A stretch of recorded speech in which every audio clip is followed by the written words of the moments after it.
Thank you very much, Elena. Thanks for inviting me. And the EESG is one of the few groups I wholeheartedly support. There are lots of groups I only moderately support, or maybe support surreptitiously. This one I'm able to overtly support with genuine enthusiasm. So today we're going to take you through, like the title says, from kind of thoughts and ideas and questions you might have as a researcher, all the way to the end of like, how do you have a really high impact, productive, meaningful contribution to society or to the academy. And I think the title here says structuring research papers, but the same can be true for projects, because projects many times lead to papers, and many good projects are actually even rooted around leading to a set of particular outputs or work packages. And one of the things that Elena didn't say, because my bio is long enough, is not only am I a kind of, I guess, a experienced author, I'm also a peer reviewer. So I've peer reviewed for now 50 journals, 50. I think more than 1,000 peer review reports. And I've also served as an editor-in-chief of a journal where I've processed my 10,000th article last month. So you'll get a perspective that isn't just an author. It's a perspective also from someone who's on the other side as a reviewer, and also sitting above it all as an editor behind the curtain. And I think that's kind of nice because you're able to triangulate. I can triangulate what works among those three very different and important roles. So I've only got about an hour, and we want to make sure we have time for Q&A because that's the most fun part at the end. So I thought I would really talk to you today for just 4 things. I thought I would start with some data. Geographers like data. I then thought I could articulate why I think research questions matter, but how many of us are doing them wrong. So I have a few slides about what makes a good research question, how should you do research questions, and I even have examples of bad research questions, not from no one in the group. I'm not taking anyone here, which I probably could have, or myself, but they're hypothetical questions. Then I want to get into the meat of the presentation, which is really about how to create really well-designed research. And I'll tell you now, that's going to be about 3 elements, 3 ingredients: novelty, rigor, and style. And I'll end with some kind of personal tips, 5 personal tips from my heart that I think you all could start doing today, tonight, this month, if you really do want to become a better or more productive researcher. So let's begin by stimulating the minds or depressing you, depending on, I guess, your vantage point. So the journal that I edit is called Energy Research and Social Science. It's published by Elsevier, or if you want to sound sophisticated, Elsevier. It is the top publisher. I don't mean the best. I mean, it's got the largest volume.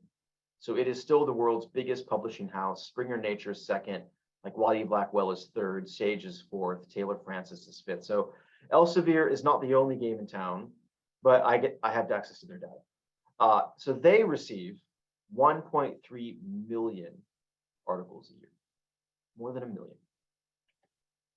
365,000 are accepted, and it adds to a corpus of about 70 to 90 million articles available on Scopus, right? So the amount of papers is vast.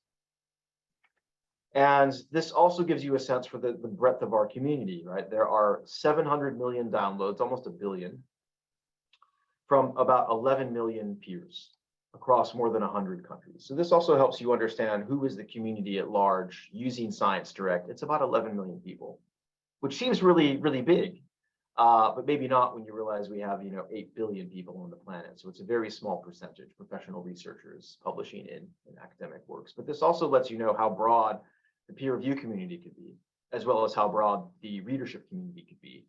But it also lets you know how much competition there is, because 11 million of us are all aiming to submit these 1.3 million submissions. And finally, rejection rates vary. Arts and humanities journals tend to be a little bit easier to publish in. Journals like Nature and Science and Proceedings of the National Academies of Science tend to be very stringent. So there's a range. But I like this average number. 82% of articles that are submitted to Elsevier across all disciplines are rejected. Sometimes desk rejected, sometimes rejected after peer review. This number I find shocking because it's not a number that's just students. It's not a number that's just early career researchers. It's like 4 out of 5 papers written by lab directors, Pulitzer Prize winners, Nobel laureates, full professors, right? All of them are getting rejected. So it really sets the scene that, only 20% of the time do we make it through peer review or editorial review. with the paper. So you should start to really expect rejection. And that does underscore, in many cases, people are submitting a lot of garbage, for lack of a better term. And I see this, geographers tend not to. I will say that most of you are sending us pretty good stuff, but there is a lot of bad stuff submitted from people for a whole variety of reasons, whether it has no research design, whether it's old data from 1990, whether it has invalid conclusions or it's badly written, typos in the abstract, typos in the title, or it's completely unoriginal, another bibliometric review of X, or it's really, really poorly structured, or a whole variety of other things, poor generalizability. We did 6 interviews and we'll generalize to the world, right, is a really bad way of generalizing. But I suppose there's also a kind of hidden plus here, and that is, well, because there's so much garbage, that means that the gold stuff is easier to identify. So that stuff that is really original and has very good research designs and has really good insights rise above it all. And my own rule as an editor is about 20% of what I see every month is completely bad research. It will be immediately rejected. It will not go to peer review. 10% is amazing. 10% of articles are outstanding. I root for them as editor. I may even make noises like, wow, or I slap the desk. So like it's research that is exciting and cutting edge. And it's like, I wish I would have thought of that. And we really want it to succeed. We wanted to make it, I want to publish it. However, the rest is in this middle morass of 70% of articles where I don't know, meh, I can't really tell. It's not my field. Maybe it makes an incremental contribution. It's, you know, single method, single case, on peer-to-peer trading, on blockchain. Is that our contribution there? So I think today's talk will irrefutably give you the advice to move out of that 20%. So if you follow the tips today, you'll at least move out of the trash can. And if you listen really hard and work, it could also empower you to go from that 70% to the top 10%. Because I think most of us are in this middle ground of we're doing good research, but not outstanding, excellent research. So how do we get better? A lot of this presentation is based on this article that I wrote with John Axon and Steve Sorrell, and I will admit we are not the most diverse authors in terms of gender or skin color or sexuality, but at least we are diverse in hair color. John has red hair and Steve has gray hair and I have no hair.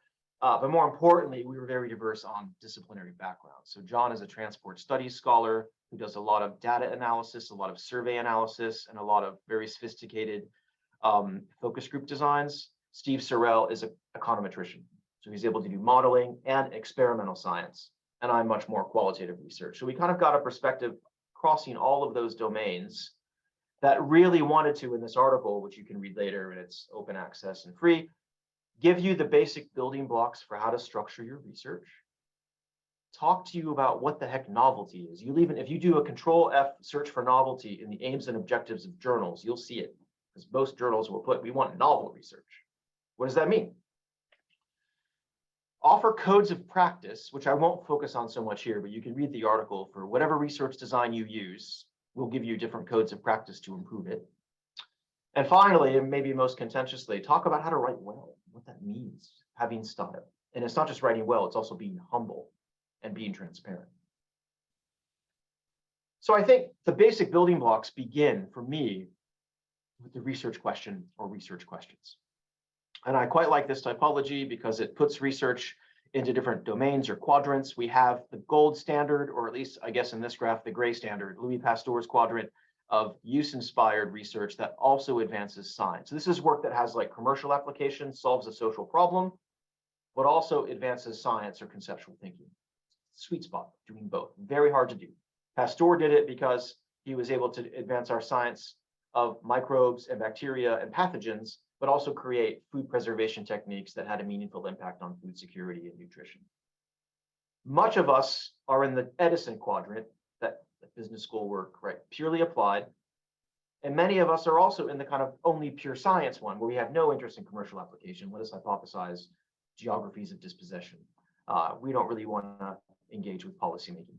And of course, we all want to avoid the rubbish bin quadrant, which is research that's either so poorly designed it doesn't do anything, or it's biased from design, like ExxonMobil funding anti-climate science. So it's hard to create research questions that are in this top right quadrant, probably less than 5%, maybe even 2% of what I see as an editor. And this does beg the question of, well, what is a research question? And I tell my students that it's probably the most single important part of your research. And getting it right can even be half the work of a paper, or at least a PhD project or a grant proposal, because the research question does everything. It brackets your literature review. It suggests the answers that you can give or can't give. It entertains rival hypotheses. It informs your data collection. And it's a disciplining device as well that makes you remain focused. So your research question isn't too big and you go off into different areas. So I think it's really important. However, it's a misnomer, as most of us know, that you get the question right the first time. There's a very iterative process of you delve into the material and change the question, read more and change the question, read more and back and forth, so it evolves. And you could even find you're still tweaking that research question even at the end of writing the paper and collecting some of the data. So it's okay for it to be kind of recursive and highly iterative like that. It's also okay to have pre-searching before you even find a question. So you read the literature to identify gaps in puzzles. Many times a puzzle is a great way. It's something that doesn't make sense, something the literature isn't addressing, which is at odds with our prevailing understanding, are great spaces for research questions. I highly recommend a book from Bob Hankey called Intelligent Research Design. In that book, he talks about all the ways that you can configure research questions. You can match them to different types of gaps. And I thought this is quite useful. And so, your research question shouldn't try to address all of these gaps, but it could address a gap in evidence or a gap in knowledge or a gap in methods or a population gap. Sometimes you may be able to do 2 of these, probably can't do more than that. And drawing from Bob Hankey's book, I actually do suggest to my students 10, exclamation point, 10 principles for how you design a research question. So it's not just 1 or 2. They are, sticking with Pasteur's quadrant, is it relevant? Is it relevant to some real world problem? And we have no shortage of problems: poverty, war, species loss, climate change. There's so many problems, malnutrition, that you can address out there. Is it empirical? Did you just create it out of thin air, or did you craft the question with an understanding of the disciplines and the bodies of literature and literatures, right? Because many times there's multiple domains that a research question straddles: area studies, geography, science policy, political science, sociology, etc. All may be answering or trying to answer similar questions to yours. Is it novel? Has it identified a really good puzzle or hook? Here's an example of a non-novel question: the environmental Kuznets curve. I see an article about the environmental Kuznets curve every week. No novelty there. Can you decouple GDP and carbon emissions? Yes.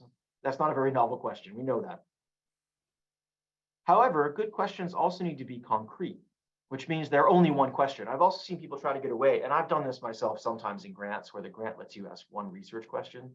And so you're like, what are the benefits, risks, policies, and discourses of? That's 4 questions, right? But you've made it packaged as one. That may work for proposals. It does not work for papers. So make sure your question is concrete and make sure it doesn't try to do too much. This is key. Make sure you can answer it. Make sure you can reliably show that your question is proven or disproven. And some of the best exploratory research questions can be disproven. I had one back 10 years ago where I said, are the countries in Southeast Asia facing the resource curse for oil and gas? I didn't know the answer. I thought probably they were. The data said they weren't. It's like, oh, so my question was proven wrong. So there's a good example of, you also don't pre-formulate the answer to your question. You have a research design that enables you to answer whether it's true or not. Is it simple? If you were talking to your grandmother, or you were at a cocktail party with Liz Truss, who's got lots of time to drink cocktails now, would you be able to explain it to her in a simple way in 1 sentence or 2? Or if you were in the elevator with Joe Biden, would you be able to explain it to him without, taking 5 minutes? And this one is also key. Some of the really good questions aren't really researchable. For instance, what was the lived experience of the Chernobyl nuclear disaster? Well, researching that now in 2022, it's really hard. The data is kind of old and people have moved on. And it's, so it's kind of, there's a good question, but you can't really answer it with reliable data now, unless you're going into archives or photo documentaries and things like that. So make sure you choose questions you have the data to answer.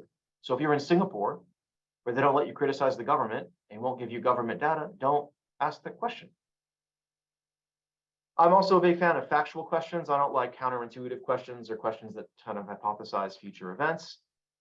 Also, make sure that your question is parsimonious and that it doesn't try to do too many things, like what's the cause of war? What's the meaning of life? Well, these questions have so many moving factors that they're not very good. And finally, and you'll learn this too, narrow. Narrow and specifies your questions as much as possible. So, because research questions are so important, I've got 3 examples for you, hypothetical examples.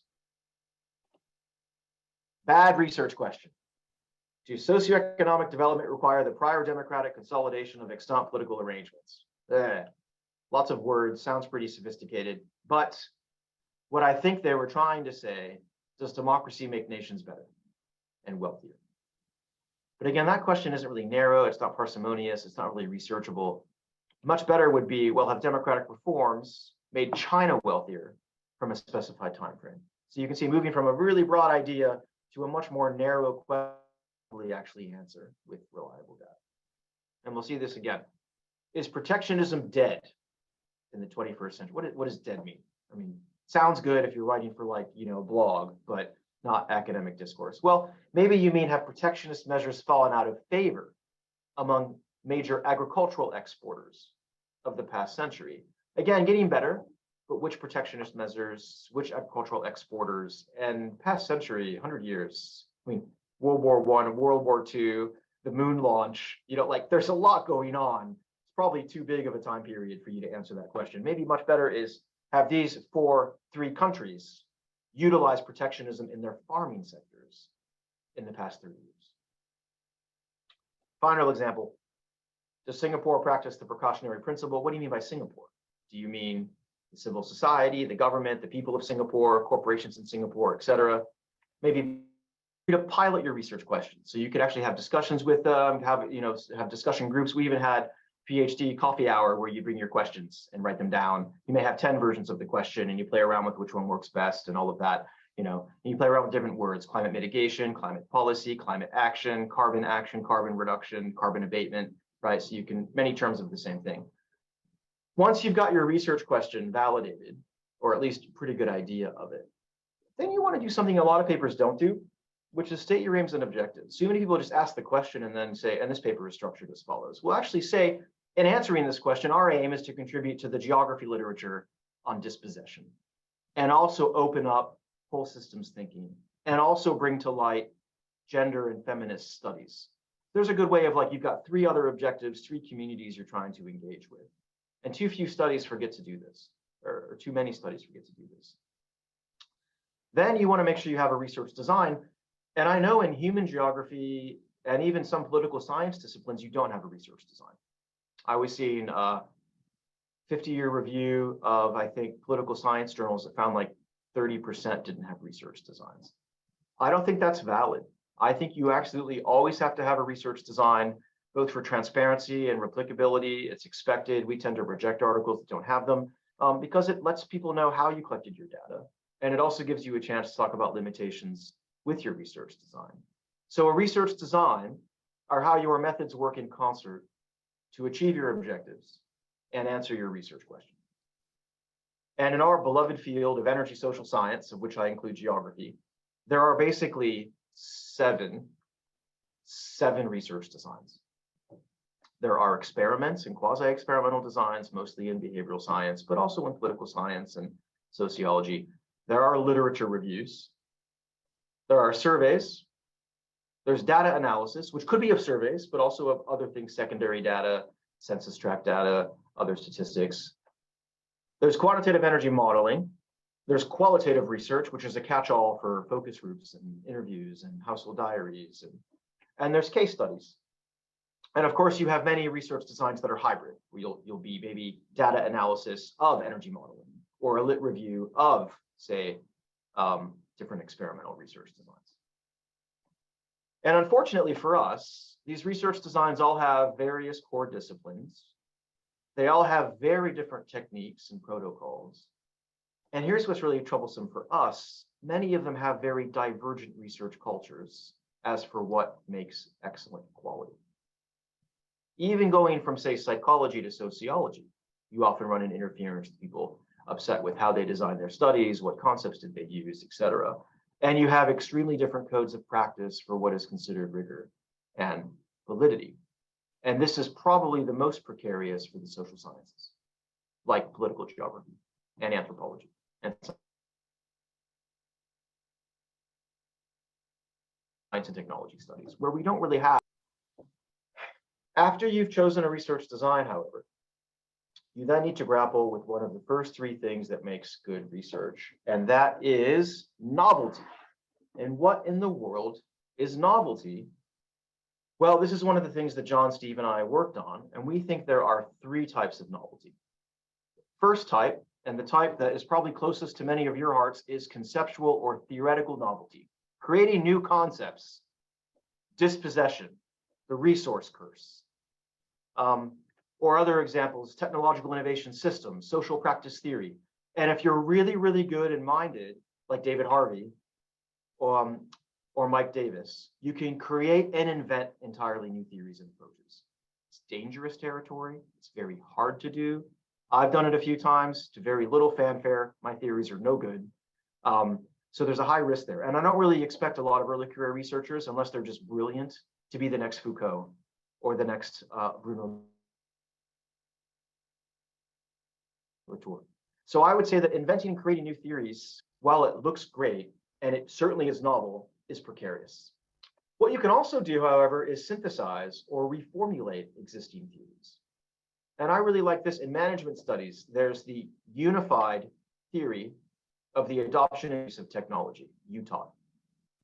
The unified, in that U, is because its architect synthesized 8 other theories. So he took 8 theories: Asgen's theory of planned behavior, Asgen's theory of reasoned action, Schwartz's norm activation model, Rogers' diffusion of innovations, and a bunch of other theories, broke them into testable components and reintegrated them into a masterful synthesis. Frank Heels, who does a lot of theorizing on the multi-level perspective, has also told me he believes his theory is synthetic because he was taking research from science technology studies, evolutionary economics, media studies, et cetera, to put it into his multi-level perspective. And again, this is kind of nice because you're no longer having to invent theory.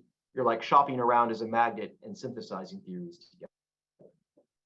The final one, which is my favorite, which I highly endorse, is theoretical triangulation or hypotesting, where you take a research question and you test it with multiple theories. Too many articles are one theory only, right? I will apply this theory to this research topic. And a good example of this is really old. It's Graham Allison did this in the 60s, where he took the Cuban Missile Crisis and he looked at it through 3 separate political science theories, I think constructivism, realism, and liberalism, and found that it explained all 3 of those perspectives equally explained what happened. There were realist elements, there were constructivist elements, there were normative liberal elements. And I really like that. I like that it gets you away from theoretical monogamism and dogmatism. I like that it enables you to test different disciplines. And we've had really good studies in my journal that are taking multiple theories, like social practice theory or planned behavior or norms or valued belief theories, right? Or different theories of political ecology, feminism, anti-racism, colonialism, and seeing what they reveal on a given topic. So I wholeheartedly endorse this. And you're in safer territory than having to invent a theory or synthesize theories. Many journals, like Research Policy, only say they want conceptual novelty. They say they only want people who make theoretical contributions. So there are journals that really do believe this is all you got. I don't believe that. I think there are at least 2 other really important forms of novelty. The second type is methodological.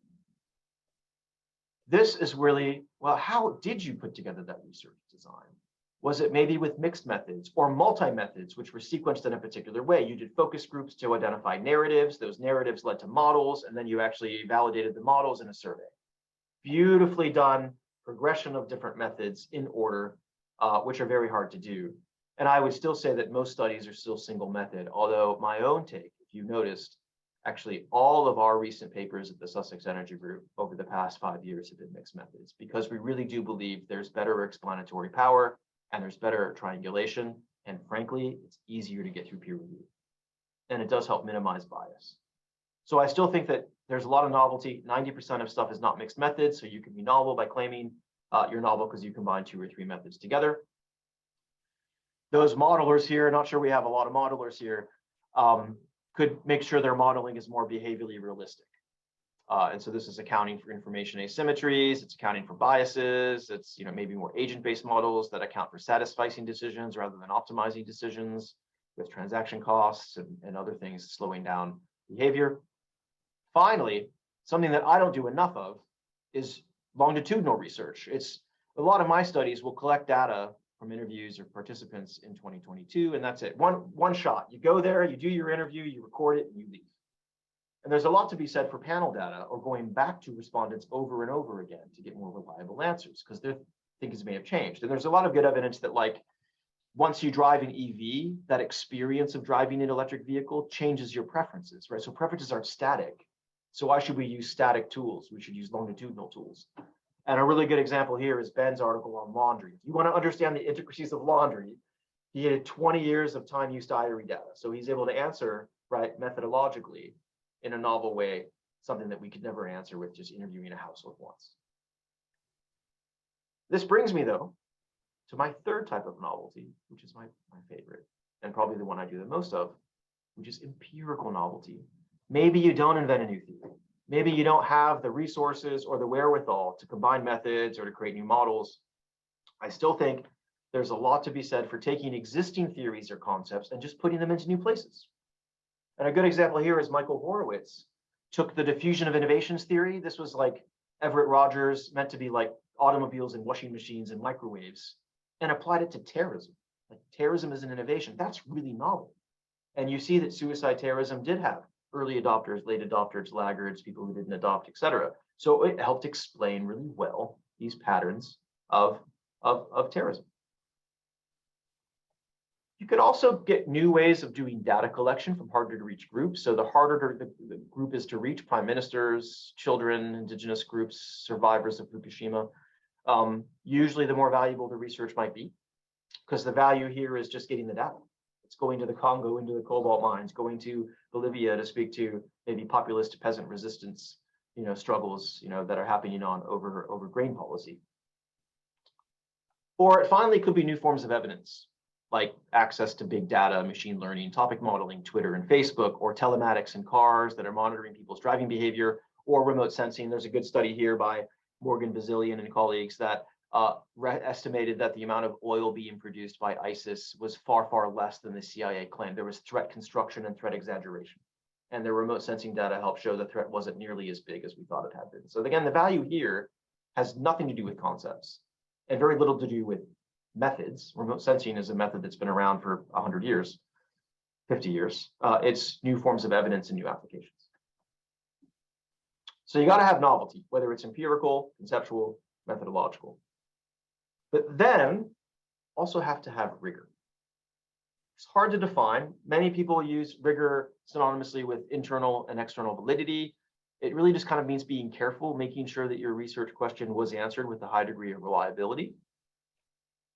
And in some disciplines, not geography, but in some disciplines, there are actually hierarchies of validity, a ladder of research design.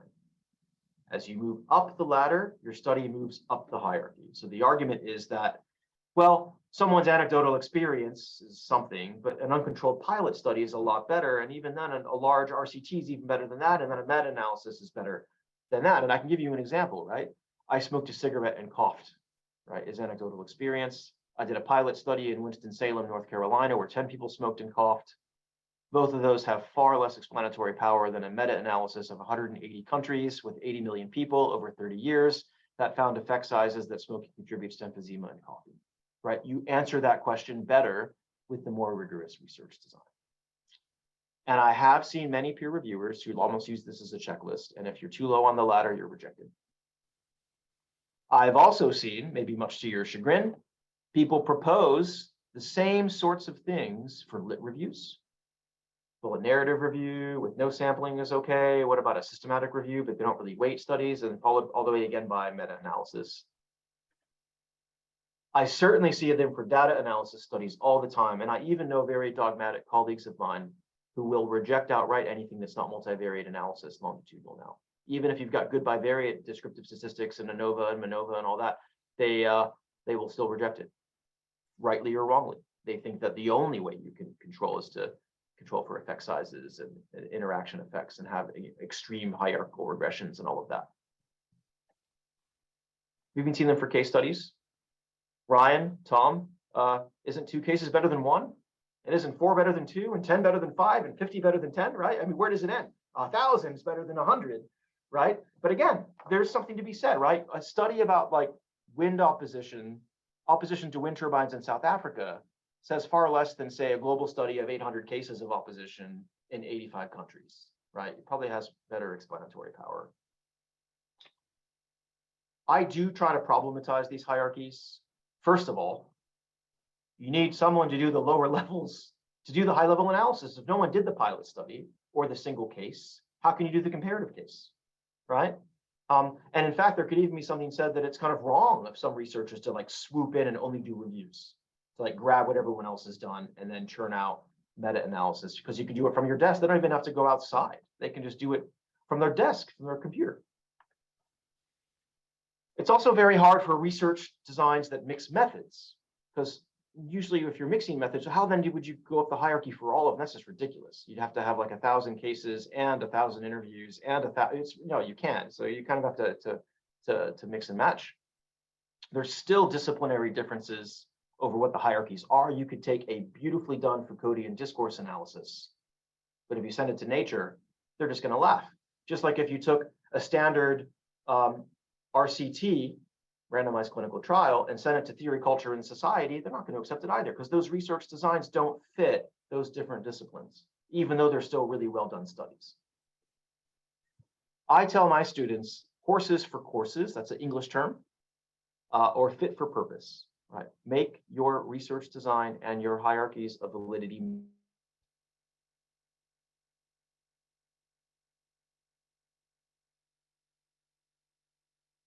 your time, your funding, your resources, and your access. Do not try to go up the hierarchy. Randomized clinical trial costs $10 million. I don't expect a PhD student to do that.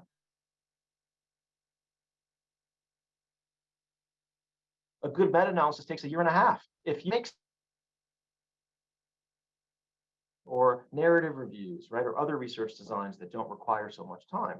Saying sometimes there really is only marginal evidence to move you up. So the example here is like a systematic review takes about 6 to 12 months, but a comprehensive review might take 1 month, right? And comprehensive review for manuscript. And most of us get to these as an app at the end, right before we submit. How important titles and abstracts are. And that a lot of time we get to these as afterthoughts, but it's the first thing that readers see, editors see, peer reviewers see, etc., and put more thought into them.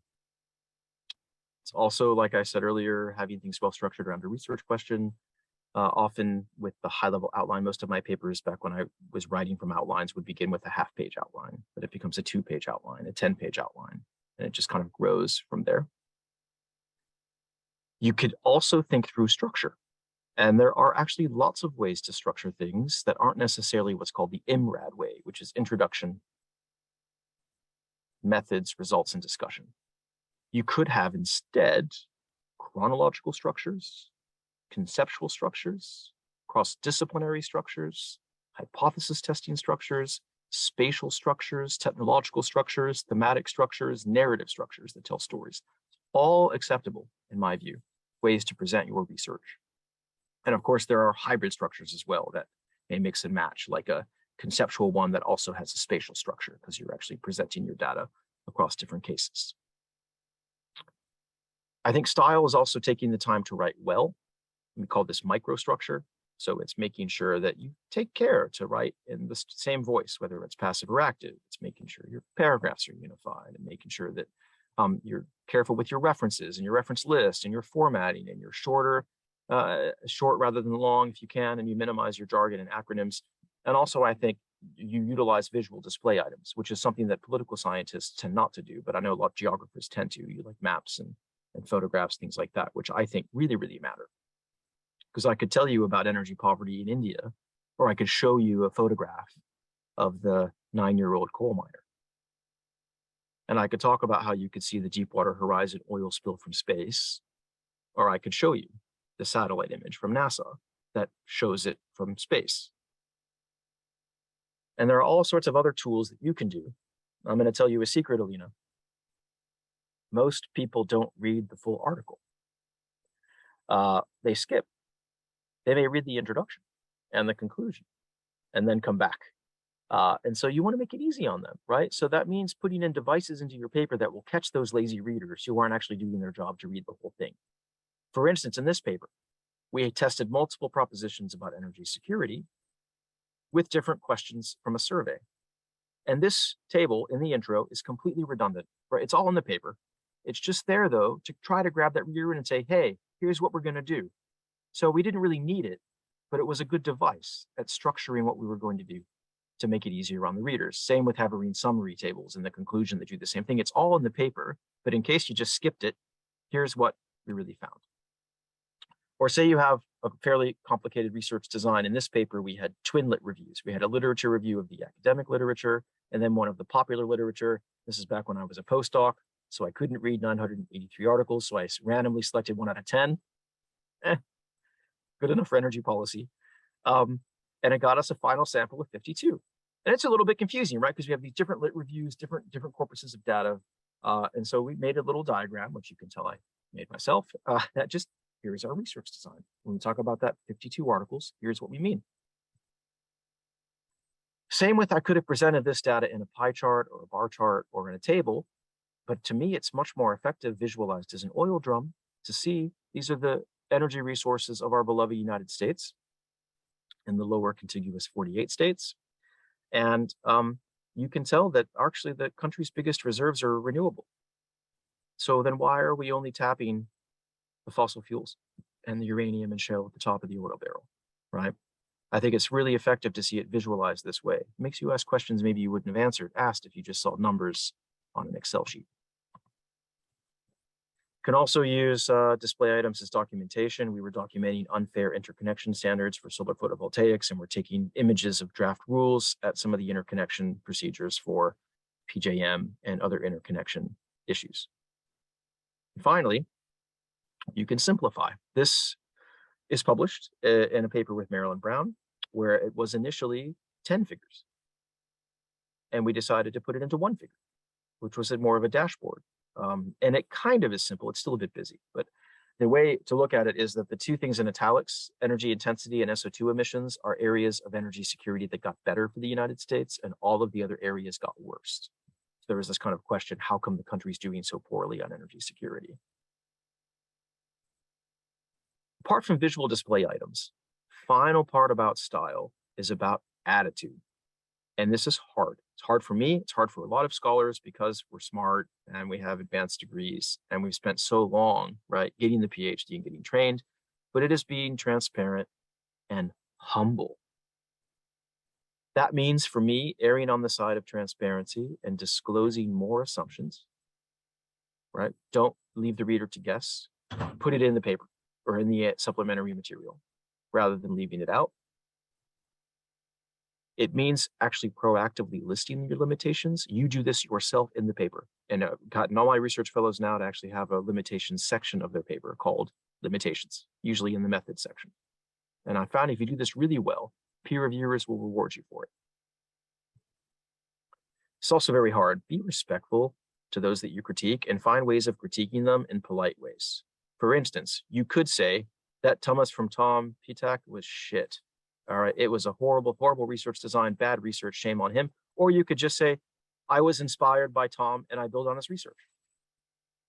One sounds nice, one doesn't. They're both, so I think choose the second. You may never know if you run into Tom on an award committee, at a conference, right? He could be a peer reviewer for a grant. He could be writing letters of recommendation. So you never know. So don't make enemies where you have to, and be polite to those that you think you're going to criticize. Same with getting into the habit of soliciting criticism from your colleagues. My PhD advisor used to say that praise was the cholesterol of academia, and that criticism was the exercise. Praise is no good. You can't do anything with that. Get to the good stuff, which is critical, constructive comments. And finally, for me at least, don't be afraid to rewrite. The Nobel laureate who won the Nobel Prize for Literature 4 years ago said that for him, writing was a willingness to be terrible the first time around. And I quite like that. And I'm kind of the same way. I rewrite. I think my record is version 96. I had a paper that was revised 95 times as I keep rewriting and rewriting and rewriting. You don't have to get it right the first time. I highly like these tips, which were shared a few weeks ago from a colleague about kind of how to get into a daily writing habit. I found this very effective for me early on, where I would take an hour every day, no matter what, even if I was sick, even if it was the weekend, and I would just make myself write. And I'm now to the point, if I had to, I can write on airplanes, in back of taxis, next to screaming babies. I've written on boats, bikes, buses, right? Because I just got into the habit of it. I've trained myself to be able to write anywhere, almost any time. Finally, in terms of style, at the end of the section of the article I mentioned, we have this prototypical paper of table of what makes good papers right next to bad papers. And I find, I made the table, right? I still find myself violating it, right? I still find myself falling into the bad papers category every now and then because of bad habits, or maybe lack of time, maybe I was distracted, or maybe I was on that airplane next to a toddler and I just made a mistake and forgot to go back and correct it. So I think it's a really good checklist to help everyone go back and kind of always make sure you are thinking about your title, having aims and objectives in the paper. Short introductions, please, please. No more 8, 10, 12 paragraph introductions. I've gotten away very recently with 2 paragraph introductions, right? Which are probably even a bit too short, but it's like, you don't have to have some long winded introduction that's going to lose the readers and you get to your paper on page 10. Make sure you have a good research question. We covered that. Make sure that you interpret your results. Don't let data speak for itself. And then make sure that you actually have a really thick conclusion. Nothing irritates me more as an editor than a 1 paragraph conclusion that basically repeats the abstract.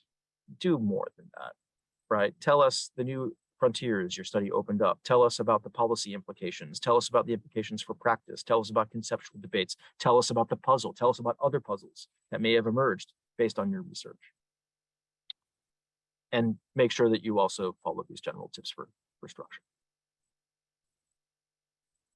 This then begs the question of, well, what does lead to excellent research? And excellence is very subjective. And I think there is kind of an idea in the academy, this is my experience talking to colleagues around the world and other editors, is kind of that good research can be designed, and it is designed to be interdisciplinary, which tends to be better than disciplinary, mixed methods, which tends to be better than single method, has a replicable, falsifiable research question, which is better than some vague, just difficult answer. What are the discursive politics and new contours of linguistic hegemony facing what? Okay, that's not a replicable research question. Comparative cases are usually better than one case. Make sure you solve a real world problem and at least engage with conceptual debates. And then you have to think, okay, all these things, what if one paper did them all?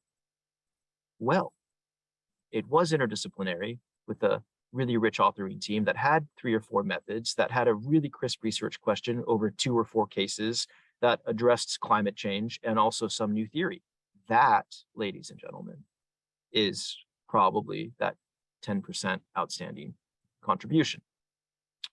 Sometimes a proxy for how long it took you to do it is a proxy for excellence. So if it took you 3 months, that's a good paper. If it took you a year, that's a really good paper. If it took you 5 years, that's an outstanding paper. And there is some truth to this. So anytime it's hard to do what you did, people will respect that. Whether it's really good primary data, this shows me in Papua New Guinea, talking to teachers about the use of solar energy. And we didn't have the largest number of interviews there, but because it was Papua New Guinea, people tended to be okay with that. Or maybe you get access to supercomputers. Lance had access to the University of Delaware's supercomputer. He was able to run 86 million simulations about vehicle to grid penetration. Or maybe it's new methods like shadowing, which is where you don't ask respondents for stated preferences, you observe them for revealed preferences. So rather than asking taxi drivers about what they think about hydrogen, you ride in a taxi and just have a conversation. So it avoids the Hawthorne effect.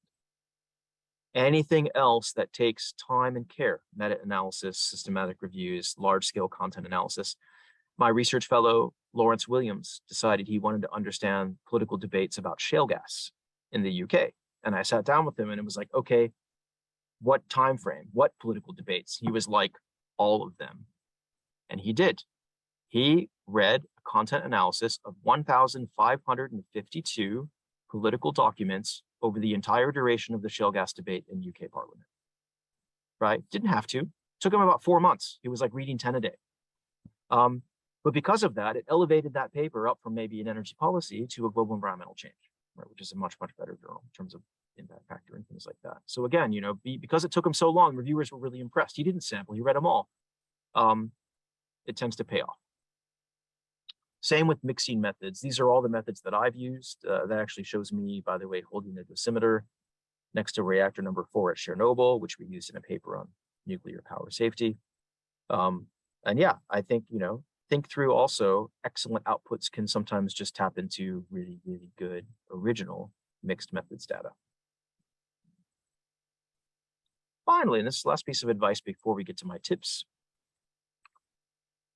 you can also imitate those that you think are excellent, those that you admire. And my own personal journey has been shaped by these 5 people. So that's David Harvey in the upper left. It's E.O. Wilson, the biologist, in the upper right. It's Thomas Kuhn, who wrote about paradigms, in the bottom left. That's Amory Lovins, who's still alive. I love the way Amory writes. And that's Elinor Ostrom, the first Nobel laureate, first woman who got the Nobel laureate in economics, on the bottom right. All 5 of these scholars to me were exceptional. And there were many times in grad school and elsewhere, I was like channeling my inner Amory Lovins to like try to write like them and try to be clever like them. That also means that you can find really good, outstanding research, like this article from Frank and Johan, which has like 6,000 citations or something, and read it not for the substance, but for the mechanics. Read it to get a feel for how did they do the title? How did they do the abstract? How did they structure it? How did they reference? How did they do diagrams, right? Because success breeds success. And this is a successful article. So learn from it in terms of how they went about with their framing and their research questions. I mean, look how short the abstract is. I can't believe they got away with that. And yet it seems to work. Okay, since I think we're roughly on time, despite my annoying collapse of Wi-Fi every now and then, to end, 5 tips for you. So let's begin with students. So I will tell you another story. That's my mom. And when I got my PhD after 4 years, she was disappointed. She's disappointed I finished, Elena. Do you know why? Because she thought it sounded so much more exciting when I was a doctoral student. And when I became assistant professor, she said it sounded boring. And there's some truth there, right? It's like, it's the students who were in the labs, out in the field, reading all the literature, in the debates. And John Kenneth Galbraith, who's an economist, used to say that economists are most economical with their ideas. They make those from graduate school last a lifetime. And I think there's some truth to that. We stop learning once we get the PhD. So don't discount that most of the innovativeness does come from students and those like you who are pushing us at the frontiers of research. And that means you have a whole bunch of opportunities. Turn your assignments and term papers into publishable articles. I did this. If you look at my CV, I kid you not, my first 4 published peer-reviewed articles are Astronomy and Cosmology Falsification of Karl Popper, Criminalization of Misconduct for Bioethics, a case on drug trafficking in North Korea, and there was another paper that was looking at reconstruction in Iraq. Nothing to do with energy and climate. Those were all papers that I began in classes that I wanted to learn more about. And if you do this, you'll find you certainly got better grades. I got A's on all those papers, by the way, I put so much work into them.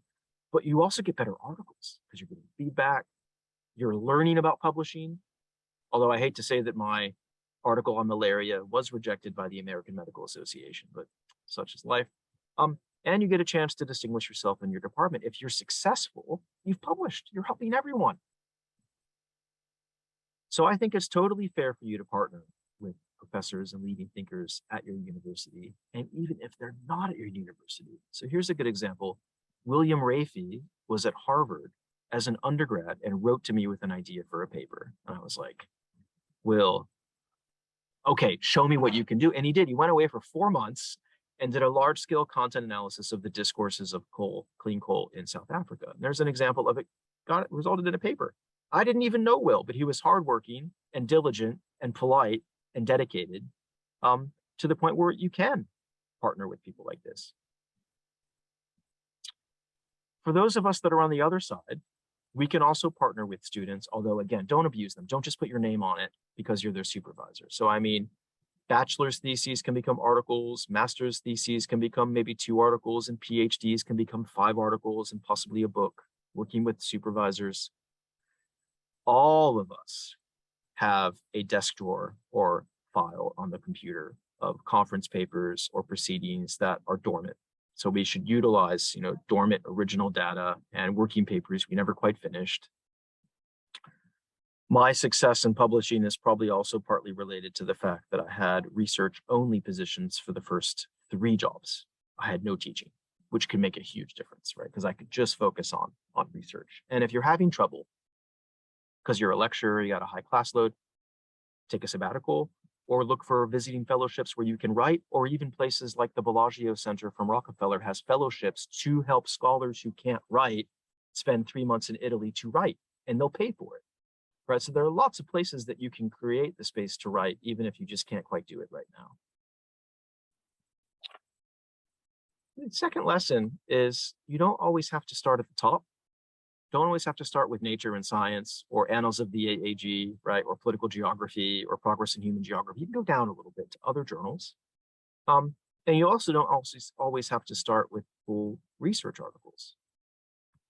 For instance, there are these things called forums, which are short communications, op-eds, insights, book reviews, right? There's all sorts of ways to write bite-sized pieces of research that help you write and also still get published. I know that Nature and Science are looking for book reviews every week. They can't find enough people to write book reviews. Write to those journals and say, I want to review a book or 2 for you. And I'm almost certain if you do it well, it will be published. And there are other ways that you can practice the craft of writing as well. Newsletters, blogs, op-eds. You should kind of do all of those as well, just to get started. So you get into the habit of writing. Third lesson is also very personal, and that is don't say yes to everyone and be strategic and tactical with who you actually partner with. So your home institution is where you should go first. And even if you're in a geography department or political science department or a remote sensing department, there'll still be dozens of people who want to study what you study. They just might not be in your college or your department. They might be in engineering or business or social work or law, but they're there. And you can create little groups and collectives that can meet. You should also consider reaching beyond your own comfort zone. I work best when I collaborate with people who are dissimilar to me. I don't need other qualitative researchers, although it's fun. I often do.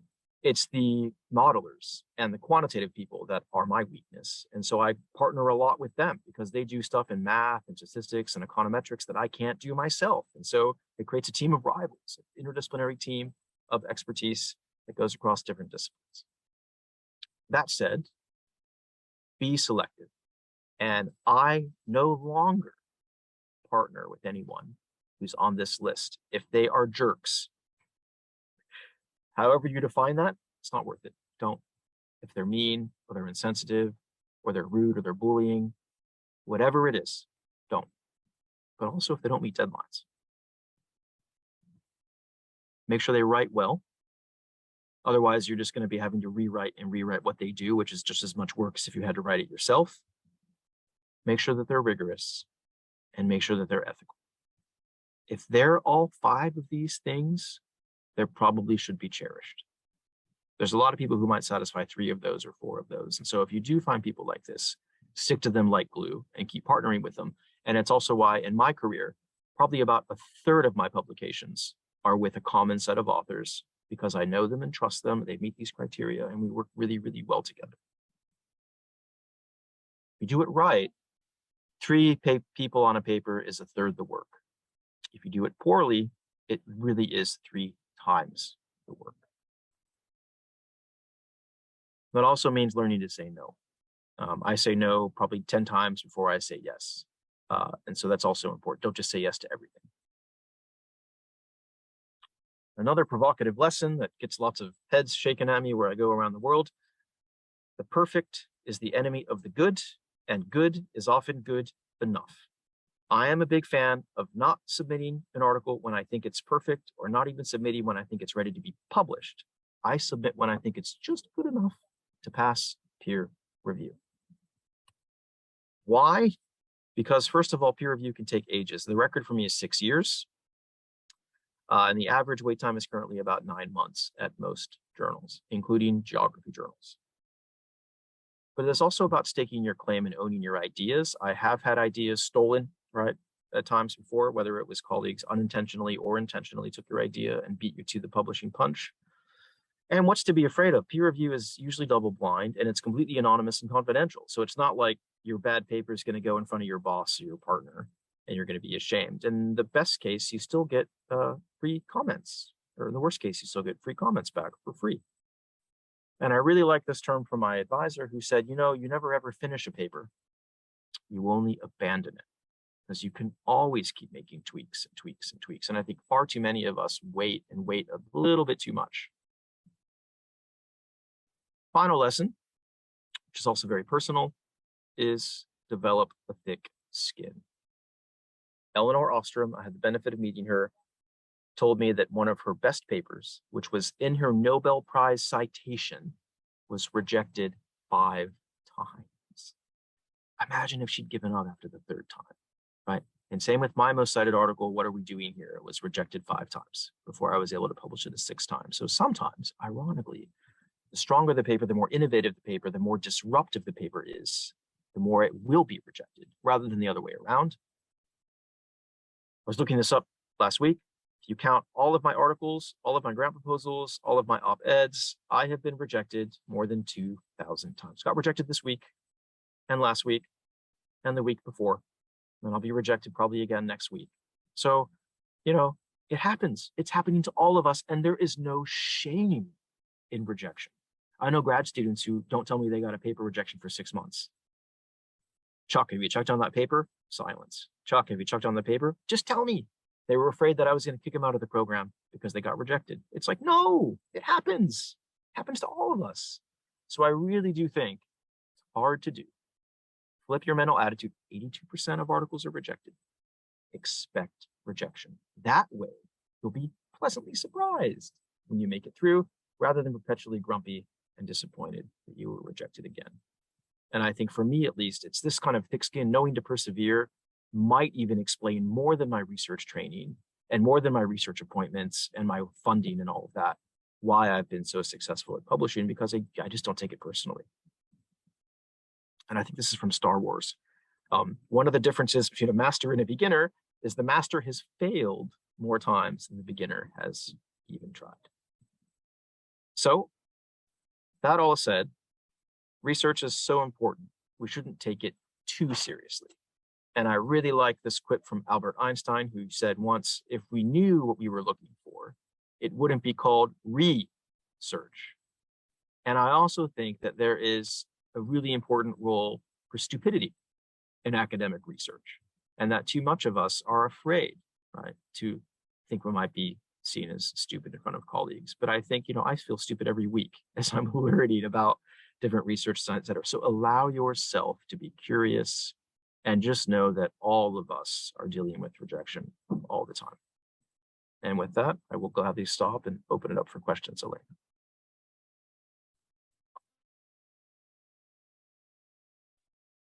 Amazing. Thank you so much. A lot of inspiring food for thought there.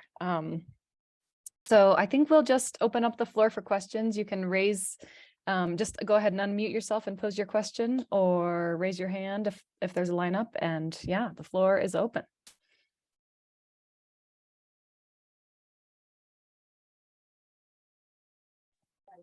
as they're stunned into silence. They're thinking about my 2,000 rejections.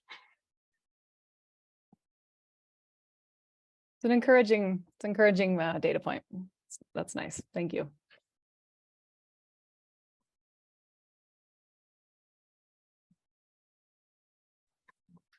I can break the ice. Just a quick note. I actually have a quote from the paper you're talking about needing criticism on my wall as I'm typing my thesis. So I really appreciate everything that was said. I just had a question. I don't know if this is just maybe the academic background that I have, but I feel like often when we talked about research questions, I was always told to have an open research question, which then I think then becomes hard to like have a falsifiable one if it's like, how does this happen? So, but then all of your examples were closed. So I was just wondering like thoughts on open versus closed, and then how your principles relate if you have, like, do they apply to open questions as well? Oh, absolutely. Great point. And yeah, I put the yes, no questions in there because they're easy for students, right? But I'm a big fan of exploratory questions as well. And that's why I've changed it to say falsifiable or replicable. And so you could still have an open-ended question. It's just the research design, is there replication there? If you had done similar interviews, is there a way to at least replicate the study? So yeah, I think questions, like who are the losers of low carbon transitions, or what are the hidden sacrifice zones created with renewable supply chains? I don't know the answer yet. There is no yes or no, but they're just as good as long as you're able to actually answer them. I think that yes, absolutely. Maybe I'll add a fourth example as an open-ended question so it doesn't trip people next time I present.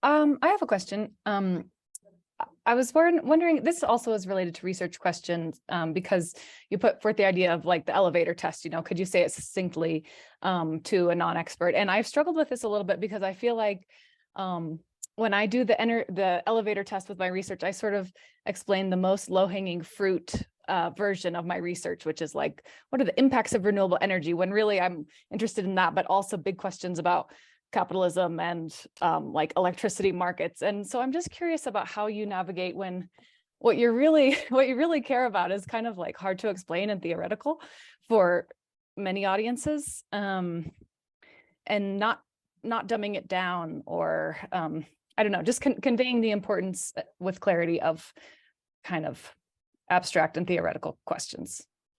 I mean, it's a fair point.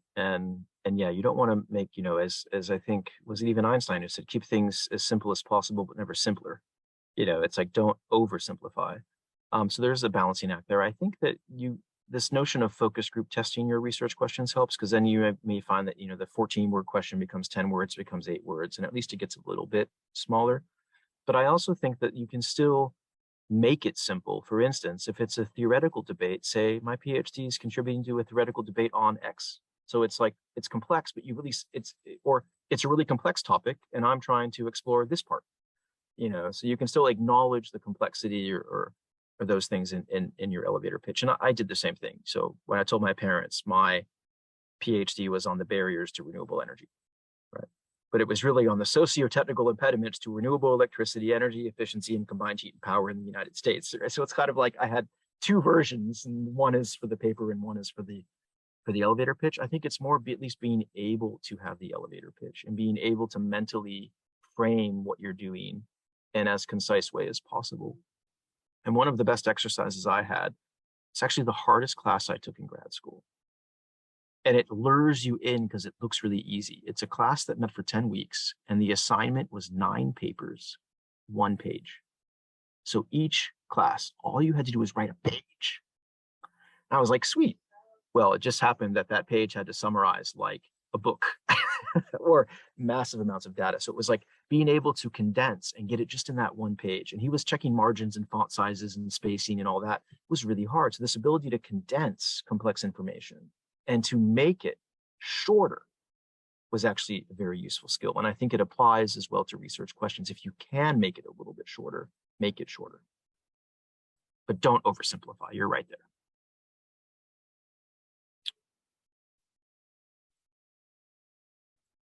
Thank you. Any other questions from the audience? I had a brief question. So you mentioned, Ben, that you like to write every day. You got into this habit of writing every day. So I was wondering, because it's idealistic. So what happens? What do you do if you don't have something to write about? There's no research, not research going on, but there just happens to be nothing to write about. Will you write about just some imaginary topic just to keep writing, or do you take a break, or how do you navigate that sort of thing? So Adam, it's a good question. And you do want to avoid burnout. And I know that not all scholars are the same personality type. I never had that problem. I always had a backlog of stuff to do.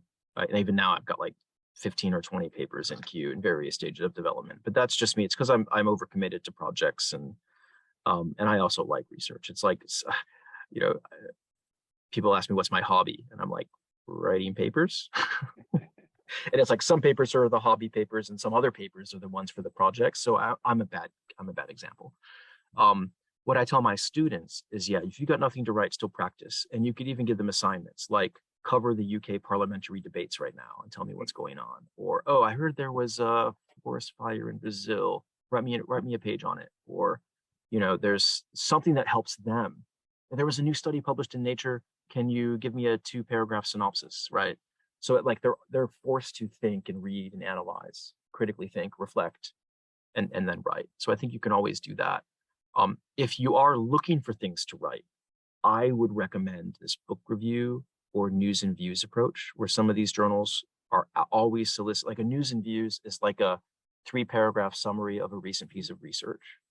And I've written a few, and I've had a few written about my research, and they're nice. It's like, and you'll make friends with the authors, you know, it's like, or book reviews. Book reviews are a great way because it's like you get a free book and you also get to write, and usually gets guaranteed. Like if a journal invites you to do the book review, unless you just botched it, didn't read the book, right?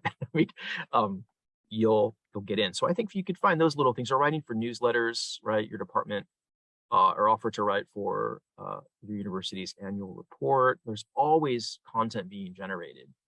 Or go to the student newspaper. I went to the Sussex student newspaper when I first came and wrote a piece for them just because I wanted to engage with students. So I think you could find opportunities that put it to use. But if you are a student, it's just that mental exercise. Then it might be more frivolous, and it's like give them assignments that aren't going anywhere, but the purpose is the assignment. Right. Awesome. Thank you. Appreciate it. Oh, one other thing, Adam. We found having like a monthly or quarterly writing meeting really helped, where like there'd be a group of 3 or 5 people together in a club almost, and it would like you read their papers, they read yours. It takes a lot of time to read. That I think still counts, even though you're not writing, you're thinking. And I found that also helped too, because it creates feedback, creates good networking. And we also, by the way, had a Fridays, every Friday, the last Friday of every month is when we get together to talk about rejections over a pint. And that helped too, because you vent, right? And it normalizes a lot of these other issues. So I think those are some other things you can do on the more social side of like, you don't have to be writing by yourself in your office. You can be writing with people, having discussions with people in a very social way. Cool. Thank you.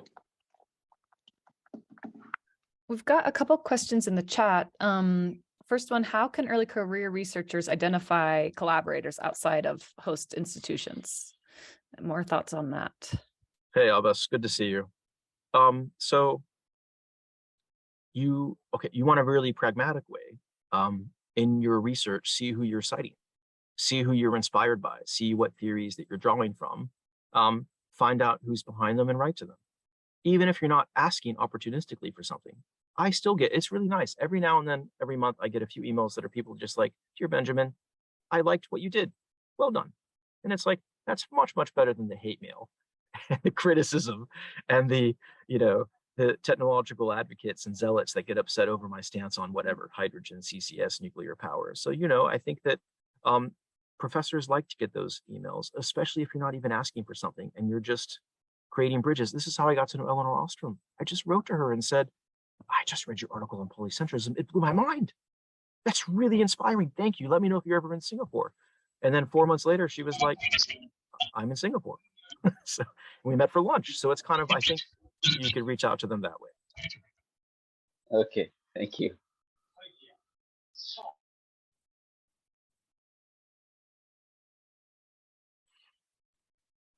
Great. We have another one about if you can say a little bit more about stacking methods for effect or impact. Is there and reading recommendations on that topic? So I should go back. I know there are a few books that I quite liked on mixed methods and multi-methods research. It is like a different skill though. It's not as simple as like adding methods together, you can't bake a cake that way, nor should you create mixed methods research design that way. There's also a difference between mixed methods and multi-methods work, right? Mixed methods kind of is that first. It's like you have a research question and then you've got multiple methods to try to answer it. Whereas multi-methods work is more sequencing methods in a particular way, maybe even through a whole project, where you could say, we did expert interviews to create research questions. Then those research questions led to a focus group that was then validated into a survey. So it's like a whole sequence down to the end. So I don't have anything that comes to mind, but I would bet most university libraries do have at least 4 or 5 mixed methods research handbooks. And those will be a good place to start, Pascal.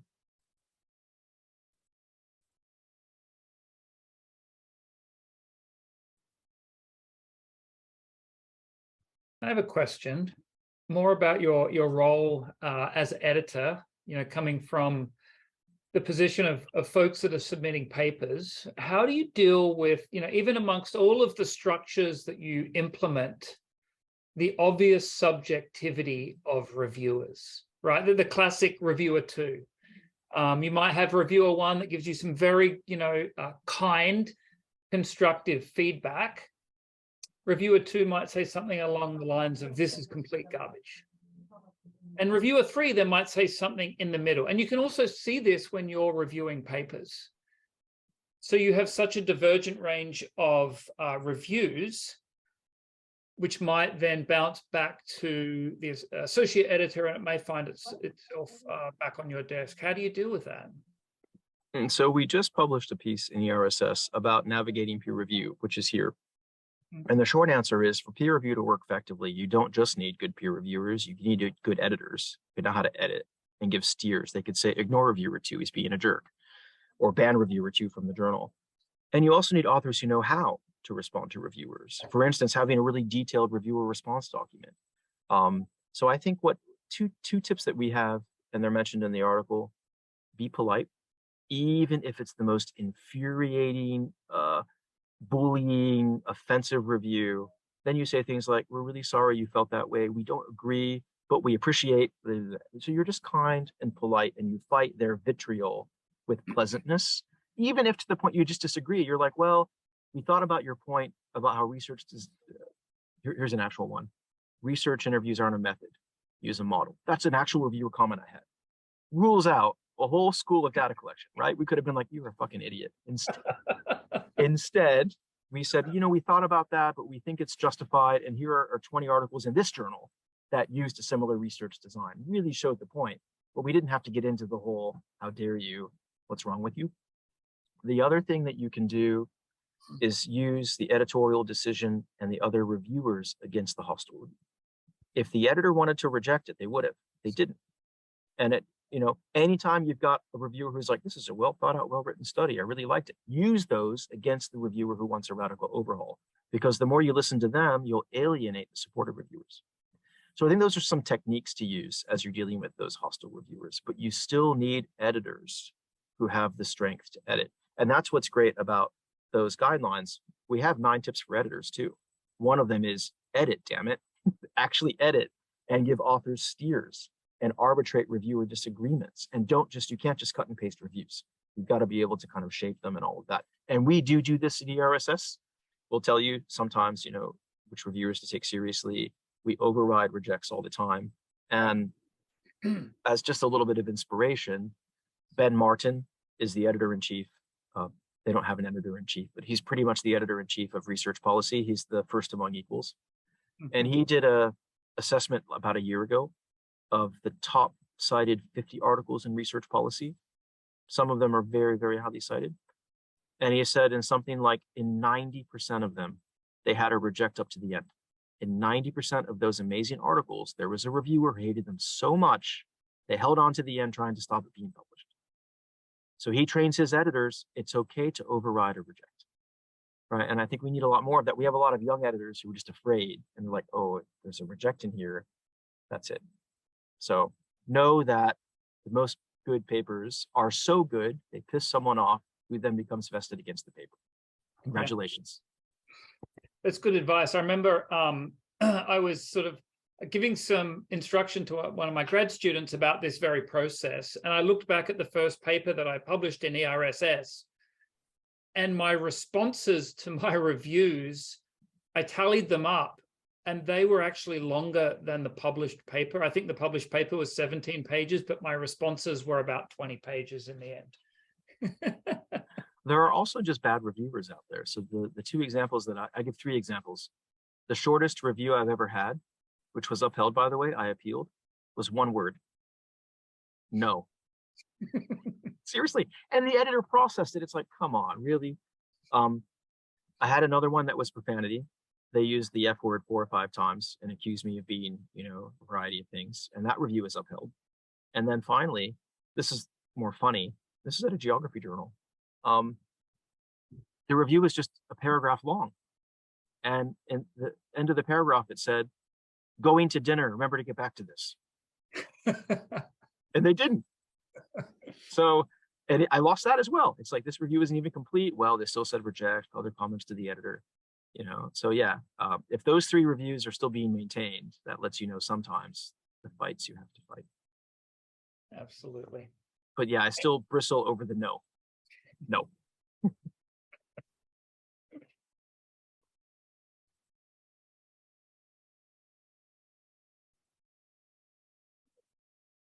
Are there any other questions? If not, I have one more quick one on that same note. Okay, maybe Benjamin, perhaps this could be its own, I'm sure this could be its own lecture, but maybe you could just direct us toward resources. For early career researchers who are first being asked to be reviewers and basically have no training, like when is that supposed to happen? Or do you recommend resources? Because I've found myself in that boat recently. And it makes me lose faith in the whole process more because I'm like, oh, it's people like me. So a few things. Yeah. I know that some universities have classes on like how to be a grad student. And those classes sometimes include how to do peer review. So I guess the first thing would be see if your institution has resources that include that as part of either the curriculum or summer schools or workshops or capacity building, whatever's. Secondly, we have seen a trend, which I fully support, of a PhD supervisor writing to me and saying, just so you know, I'm doing this review. It's coming in under my name, but my students are helping.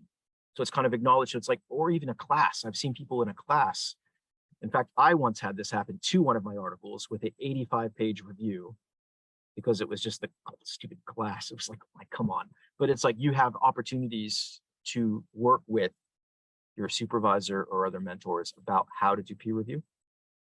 And then finally, the link that I shared in the chat is guidelines for peer review. It mentions a few other resources like Nature has a guide for peer review. But we also have tips for people doing peer review the first time. And we have in this article examples of actual peer reviews in the appendix from ERSS, like 6 or 7 of them. So you can actually see the diversity of reviews, their length. One was just accepts. There was like one sentence review, a few 4 or 5 paragraph reviews. You get a sense that most of the reviews are like 1 or 2 pages. I mean, it's nice to get the 8 or 10 page ones that Tom had to deal with, and it was longer than his article. But that's actually exceptional. So don't also feel the need that you have to write, you have to do line item edits, and you have to really read it 3 times, which, I mean, I remember we asked colleagues once how long they took to do peer review. Some said an hour, some said a day, some said a week, right? So it's like, that also gives you a sense for like, that's a huge range. So we're trying to normalize that a bit and giving you tips for how to do peer review. And you can see, be balanced, be polite. Some of the things we say, evaluate the paper they wrote, not the one they didn't write. That's a really good one. Look for only fundamental errors. Don't just make gratuitous comments to sound smart, right? These types of tips where it's kind of like, and a final thing, Elena, to round it out. I know a lot of editors who run natural science journals. and they say that we have the toughest time in social science. It's like at these engineering or science journals where there's lots of convergent research cultures over rigor, 3 reviews, 1 or 2 sentences, accept, minor revisions. It's just done. It's like, imagine that. It's like only in the social sciences are we debating, unpacking. Do we feel the need? You didn't cite this, you didn't cite that, have to do an overhaul, unclear. It's like we're so tough on ourselves. And then, of course, we make for tough reviewers, feeling that that's what we have to do. So I do think it's like if a study's valid, accept it. So it didn't cite what you wanted, as long as it really is a valid study with no key flaws, there's no plagiarism, it's well written, well structured, it met all the basic rules. Good is good enough.